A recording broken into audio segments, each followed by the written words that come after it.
Sælverði Hrafnaþing, föstudagur 25. apríl. Kallinn kominn úr langri siglingu vestanhafs, lenti náttúrulega eins og hundruðir annara eða þúsundir annara farþega Icelandair sem urðu fyrir hryðjuverka árásum einhverja 100 kalla á Keflavíkurflugvelli sem að halda að þeir einir manna eigi að fá 100 og sagði Fréttablaðið á forsíðu 120 til 150.000 króna hækkun á mánaðarlaunum og eru með 500.000 á mánuði fyrir. Ófaglærðir, harduglegir örugglega, en á annarri plánetu heldur en aðrir hérna á einu bláu. Var að hugsa það, vélinn fór frá Boston í gær í staðan fyrir að fara hérna 8:30 eða 8:30 þá fór hún 1 mínútu fyrir miðnætti og svo lentum við hér og þá voru allar vélar að koma vestanhafs. Þetta var bara eins og á Kennedy flugvelli í New York þegar það komu í röð að vestan. Ég var að velta fyrir mér, við erum svona, hvað við segja, þokkalega sinnað fólk, viljum búa saman og vinna saman og við viljum hafa það gott og við viljum helst enga verðbólgu. Þannig að lán heimilana hver sem þau eru hækki ekki án aflátt. Svo búin á, svona, já, við ASÍ og Samtök atvinnulífsins, góðum grunni, 2,8% launahækkun. Það er ekkert mikið, þú veist, 2,8%, en það kannski munar það í 2% verðbólgu, en aðalega hugsunin er svo að það á að leggja grunn að langtíma sátt vinnumarkaðin, launastefnu í heild sinni og menn meiri sé að byrja þeirra að funda og flestir Íslendingar búnir að skrifa undir þessa samninga og farnir að vinna eftir því. Þá koma alltaf einhverjir hópar.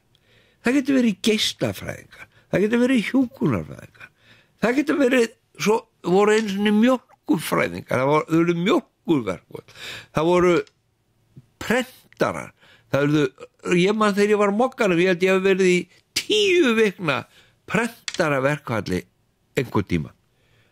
Allir töpuðu, Mogginn tapaði, Öllblöðin töpuðu, sennilega var þetta ein af ástafanum fyrir því að dagblaða flóran á Íslandi, hún meira minna lagðist af. En það kom alltaf einhverjum sem halda það að þeir séu yfir restina af Íslendingum hafnir og hefur tekist gegnum áratugina að sprengja þá skalla sem búið var að semjum og allt fer til andskotans, verðbólgan flýgur upp og allir tapa. Endalaust. Nú eru þeir 2014. Þá ákváðu menn enn einu sinni að reyna þetta með nýju fólki við að vísu sama liði hjá ASÍ en hjá nýju fólki. Svo koma kennarar sem eru allra góður að gjalda verðir og það er búið til eitthvað leikrit, segi ég, af hálfu menntamálaráðherra sem segir að þessi 17% af kauphækkun sem þeir fá, það sé ekki sanngjarnt að tala það sem kauphækkun svona eins og samið hafi verið á hinum almenna markaði. Kennarar, framhaldsskólakennarar, þeir eru sko á útopnuðu við að samþykja með 80-90% atkvæða þessa samninga sem að Illugi Gunnarsson, hæstvirtur menntamálaráðherra, reynir að telja okkur trúum að það sé ósanngjarnt að tala þetta sé laun vegna þess að þetta sé, það sé verið að semja breytingu á vinnuframlagi til að ryðja leiðina fyrir styttingu náms til stúdentsprófs. Trúir einhver þessu?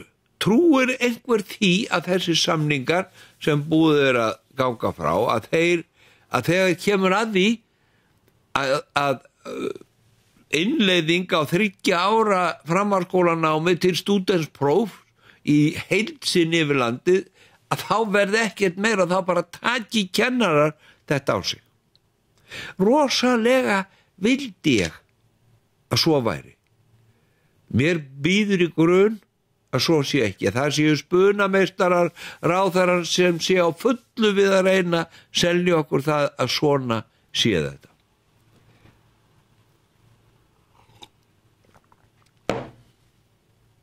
Ég veit ekki hvort það einhver leið til að berja inn í hausinn á öllum að úr því að við höfum þetta kerfi að þá sé vænlegastir vinnings fyrir okkur að fara þessa leið sem að samtök atvinnulífsins og verkalýðshreyfingin eru búin að móta. Og ég verð að segja ykkur það, skipti mig út af fyrir sig einhver máli þótt ég lenti á Keflavík í morgun klukkan 9:15 í staðinn fyrir 6:15. 3 tíma munur. Þetta raskar áætlunum og eru hjá þúsundum farþega. Það var algjörlega, Leifsstöð var troðfull af fólki. Það er lok apríl. Ég var að fylgjast með, mín vél kom frá Boston og það var þeir sem voru að fara í gegnum vegabréfaskoðun og menn voru að spurja, eða fólki lögreglumenn spurja hvað ætlaði að vera lengi. Einn sagði 10 daga, annar 16, hinn 14. Ég meina, þetta er bara fólk að koma og til að búa hér viku saman. Svo náttúrulega báðust flugfreyjan afsökunar á þessari seinku sem varð og vonaði að fólk hefði átt ánæglega ferð. Mjög ánæglega ferð. Tæplega 5 tíma flug og ekkert mál. En svo var þetta lið á Keflavík sem heldur þessi yfir alla hafna og þessi, ég veit ekki hvað, Kristján Jóhanns, það kom alltaf einhverju svona gaurar. Við náðum fínum samningum í hitti fyrra og þú hækkuðum alveg rosalega og fórum upp í 500.000 á mánuði fyrir að hlaða vaflaðar flugvélar. Af hverju lætur löggjafinn, spyr ég, það er búið ég meina það er 5 kallar á Herjólfi sem að rústuðu öllu 20 milljóna eða vel 100 milljóna tjóni í Vestmannaeyjum. Af hverju láta yfirvöld þetta viðgangast, þetta er hvað þriðja verkfallið, skæruhernaður, og það er boðað síðan á miðvikudaginn kemur að þá bara leggjast flug af til Íslands.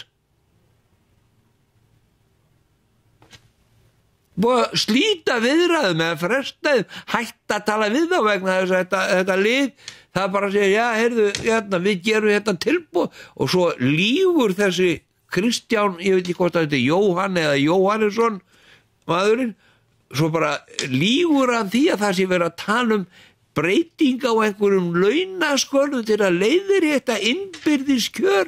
Þetta er ekkert annað, bara kjaftaði og þvættingur.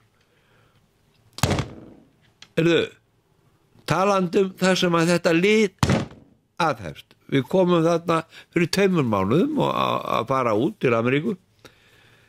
Sonur okkar fór með gömlu hjónin Surtir og fór síðan einhverja 2 ferðatöskur, labbaði með okkur inn að innritunarborði og kvatti og fór. Það voru einhverju 3 gaurar þarna með svona einhverjar grænar lufsur yfir sér. Þetta voru menn sem stóðu og ég bara huggulegur og kurteis og sælupiltar og þeir kinkuðu kolli. Þegar sonur mig kemur út eftir að hafa skilið okkur eftir þetta, þá voru komið frá þessum gaurum sem sátu þarna hangandi undir húsvegnum stöðmennarsekt upp á 3.700 krónur vegna þess að hann fór með okkur inn í svona 2-3 mínútur og fór út aftur. Hefði nú ekki verið eðlilegra að þessir háu herrar sem vilja hafa 500.000 á mánuði, nei 650.000 á mánuði, að þeir hefðu sagt, Ingo minn, passaði þau með ekki skýla bílinn eftir þetta. Svo kom bara, og hver fekk þessa stöðumennarsekt? Sandgerðisbær. Ég ætla aldrei til Sandgerðis aftur. Sandgerðisbær, ég fekk í heimabanka minn rukkunum gæjar sem lágu eins og ómerkingar í leyni og biðu eftir að við færum inn hurðina svo þið getur hlaupið og sett á stöðumennarsekt frá Sandgerðisbær. Vitið það, þrátt fyrir svona fíflalæti eins og þetta lið að Keflavíkurvelli með, þá mun sennilega þetta takátt og þrátt fyrir þessar þetta spunadæmi menntamálaráðherra að þetta sé ekki kauphækkun, 17% kauphækkun til framhaldsskólakennara, heldur bara breyting á vinnufyrirkomulagi. Þrátt fyrir svona dellur, þá mun þessi þjóð mun þrífast vera á lengi langt árabil.